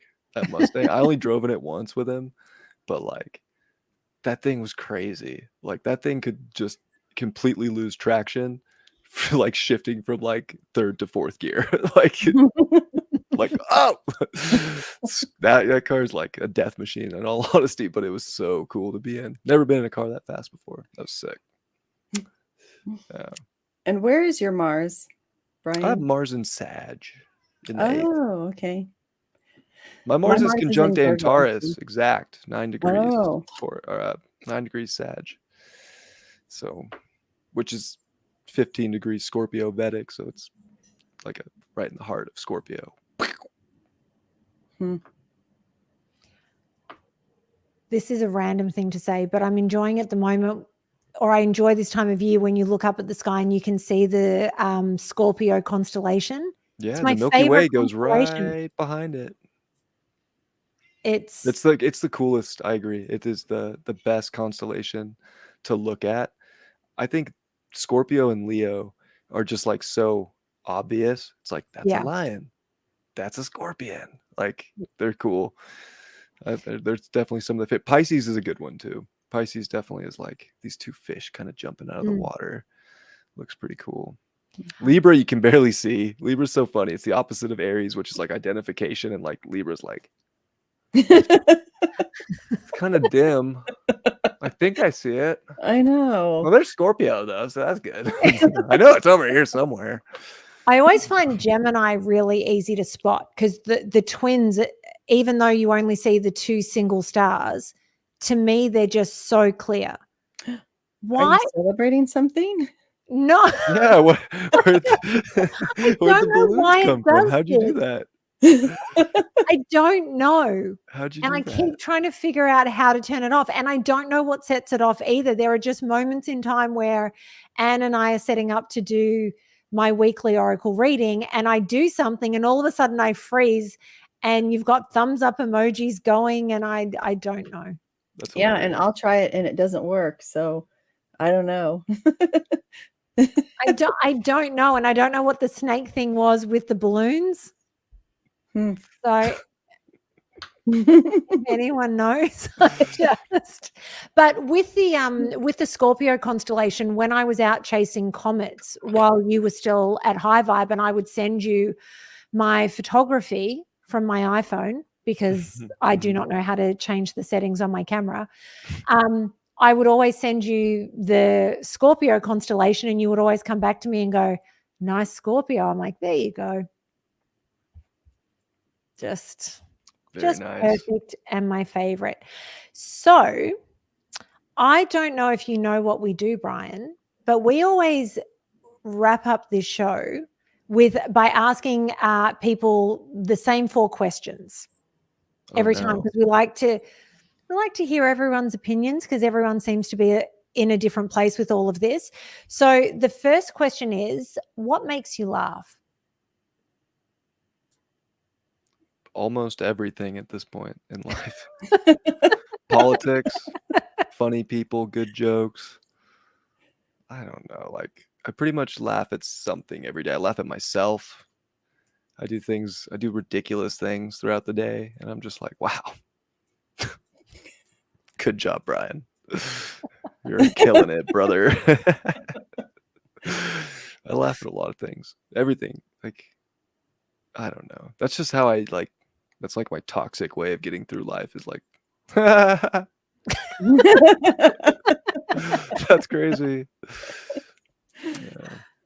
I love it. I don't think that's the toxic way to get through it. That's how I get through everything. Yeah, exactly. I think that's the best answer we've had so far. The most honest one. All right. Are we ready for number 2? Who was your biggest spiritual influence? I mean, it'd probably have to be David, to be honest. Like, at first, I had like this really cool mentor that taught me, initiated me and got me my Reiki 1. And like, Erica is definitely like someone she was like the first kind of person that like helped open me up. But also, like, I have 2 friends that are Mike and Mike, and like they were huge, just inspirations in my life. But then like they were like catalysts that got me. And then all of a sudden, like, David just came out of nowhere, and like David with the astrology, and then just the way astrology grabbed onto me, like I'll always be grateful that he just popped into my life, because I don't know, astrology was a thing. Like, I knew about it. I read my horoscopes and stuff, but it didn't become a thing until this random, Deep Love Tarot came on. And I was like, oh, this guy's cool. And that was a good Capricorn reading. I'll follow. I never find any cool tarot dudes. Sweet. And then I find out, all of a sudden he's talking about Uranus next time I saw him. And I'm like, what the fuck is Uranus? I need to know. And it just never stopped from there. And I think that astrology is probably like the thing that is like made me feel the closest to spirit. So like spiritual influence. So probably would have to say, a human, probably him. And we talk about, in that first interview that I referenced earlier, we talk about how much of an influence David was, because after he found you, and I say he found you because the universe kind of set it up that way, you went down a rabbit hole and you binged all of those courses. Yeah. Like, you really went down that path. Yeah. Crazy. It was crazy, like going to Don't Trip, and I just didn't expect him to have any idea who I was. And then all of a sudden, like, we introduced, and like he had followed my, he subscribed to my YouTube, and I was like, what? Yeah, he's like, you look familiar. I thought that was you. I was like, what are you talking about, brother? We never met. Pretty crazy. Yeah, very just synchronistic, super synchronistic things. And then, yeah, like nobody just like gets a job at Highvibe like that I did. It was weird. It was just synchronicity, and things are just, that's where fate, karmic contracts, come in, and things happen for a reason. I think all of us here, we all have karmic contracts with each other, and certainly with David, because to be present when you came into the studio and watched the astrological conversations that were happening just in the office. And as you're sort of setting things up for the show, it was always really incredible to watch. And I would sit there and go, it's like they're speaking another language. And I have astrological knowledge and I'm doing the courses, but it's at a whole other level. And then it's the same with you, Anne, watching you guys talk about history. It's one of the few times I'm quiet. When David is in deep conversation with someone who's on his level with the history and the astrology and all of that, because I have nothing to add. Yeah, David's on another level with all that. Like, it was a challenge even for me to like have some conversations with David especially when it's like history related. Like, I kind of just have to be like, yeah, I'm listening. You know, he just dude knows a lot about a lot. Mm-hmm. Okay, so this question goes back to something we've touched on several times today. What would your advice be to people on how to transcend fear?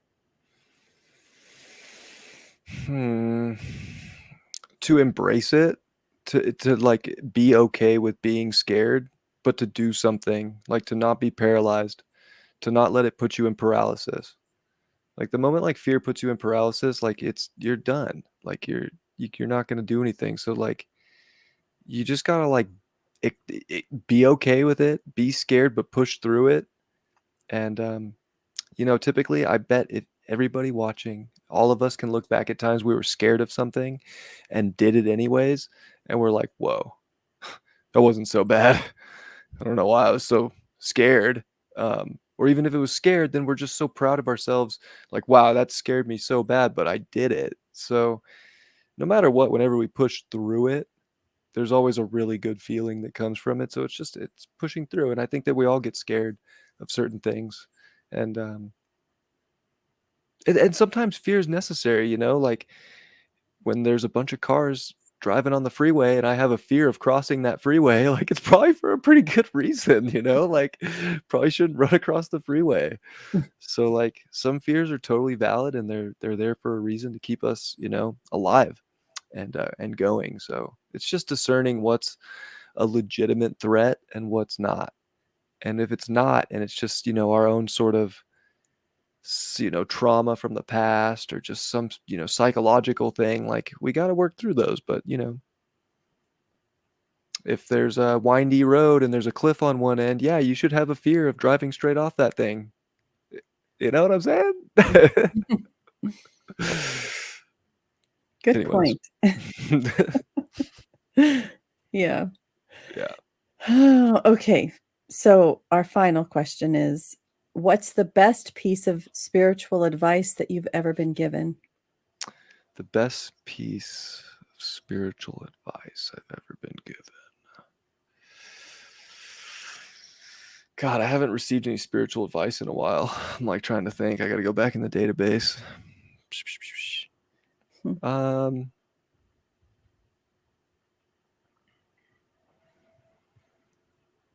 I don't know. Gosh, I've heard so much. Sorry. My I dogs can't and think cats of are gonna like break out in a fight, like a so. really good one.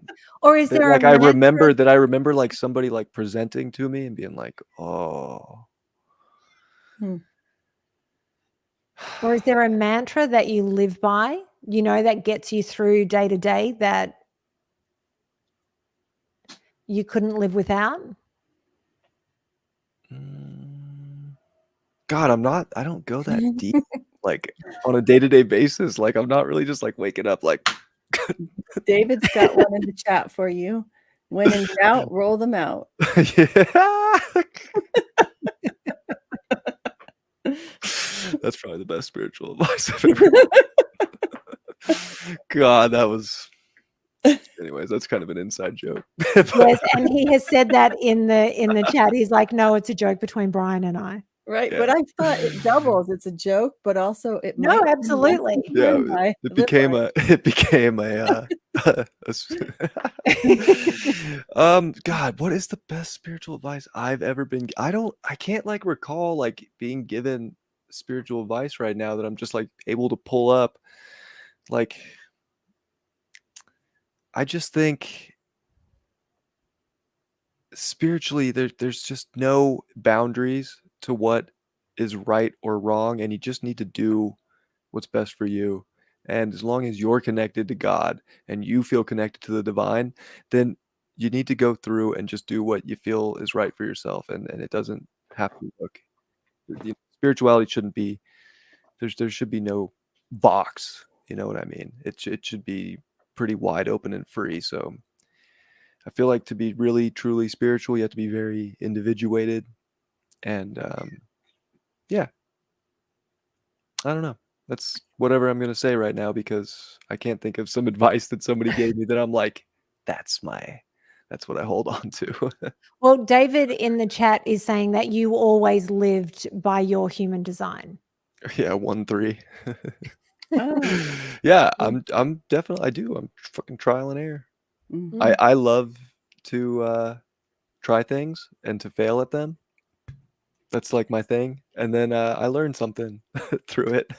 I had a conversation with someone about the whole 3 line, and we talked about how it's all experimentation. And I said, some people think it's a really tough line to have. And they said something which I think is perfect in that it is about experimentation and it can be rough when you're younger. But as you get older, because of the experimenting that you've done when you're younger, you learn. And so the experiments that you do in life as you get older, they're a better gamble because you have knowledge behind you. So it Yep. completely shifts what that 3 line is. Yeah, it's like the ultimate like you have to figure shit out for yourself. Like you like me just like taking someone's advice, it's like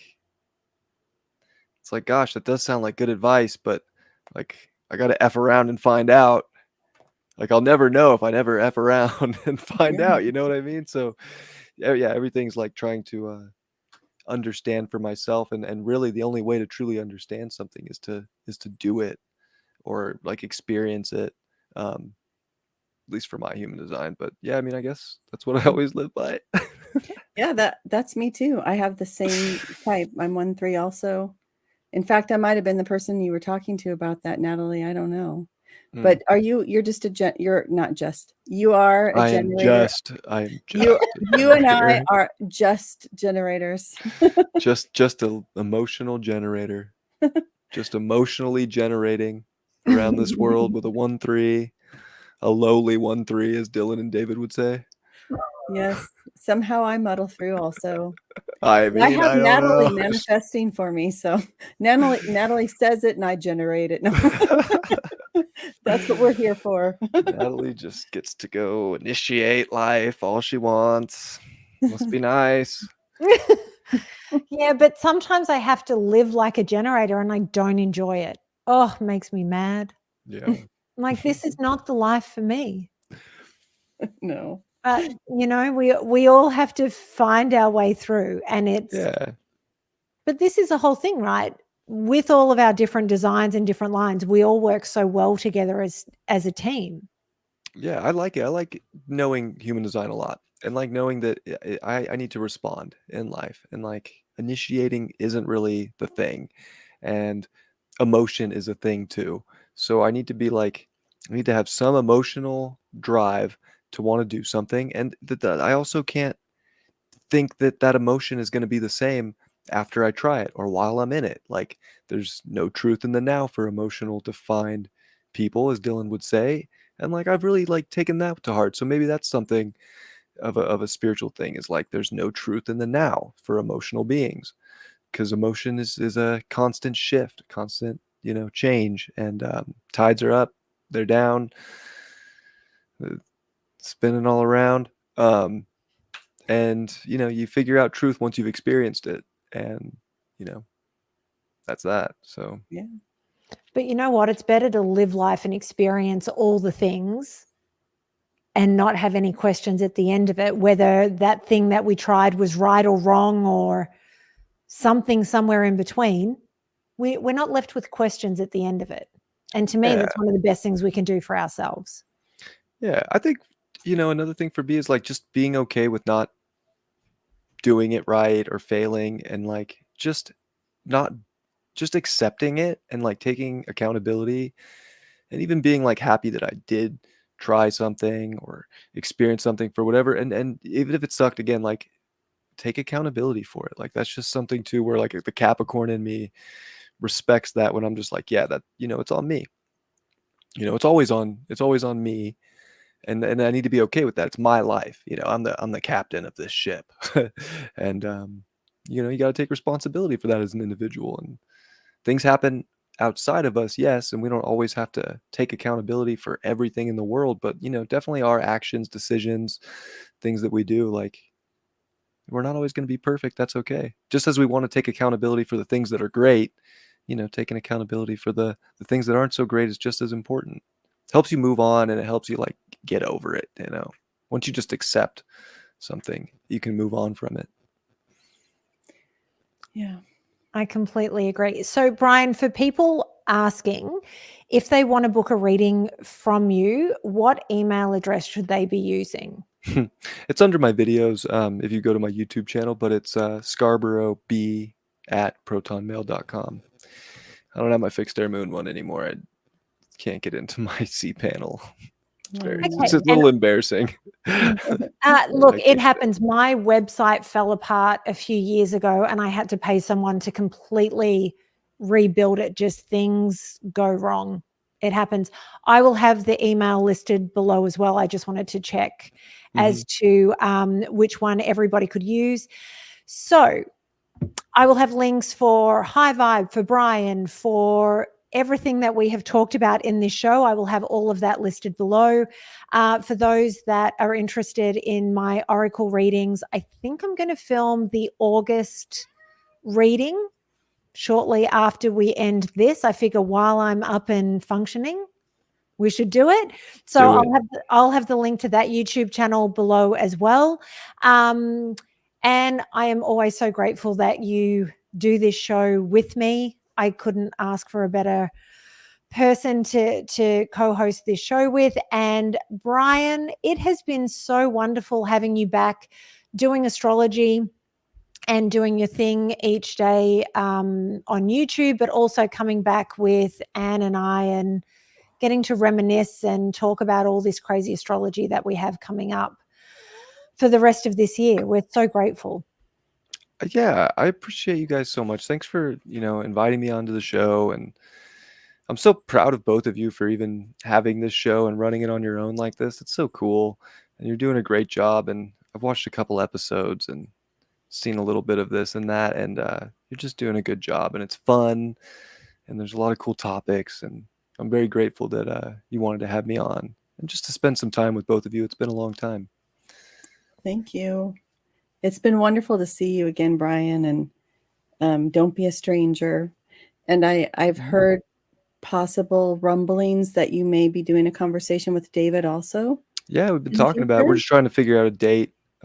He's got, David's got a lot going on, a lot of moving parts in his life always. Yeah. And I definitely have a few moving parts as well right now. So we're just trying to find something that works for both of us. But we're going to do something. Super excited for that. It's been a long time since we've been on a show together. Yeah, and people were wondering in the chat about that story, where that advice came from. So maybe you all could talk about that on your show. I have a feeling there was an episode of Spiritual Daddy where we did talk about it. Oh, okay. So you'll have to direct them to it. Maybe we'll link that below too. But yeah, when David and I get on, if someone brings that up and we go down that rabbit hole, sure. Okay, you all heard it in the chat. It's up to you guys to follow that up. David is saying stay in the grave. Thank you so much, guys. See. It has been so much fun, and I can't wait at some point to do this all over again. And maybe the next time we do it, we can get David to join us for it as well. Yes. That'd be fun. Have a real reunion. Yeah. All right, guys. Thank you so much. And thank you to everyone who joined us live in the chat. We'll see you on the next episode. Thanks. Bye, everybody. Love you all. Bye.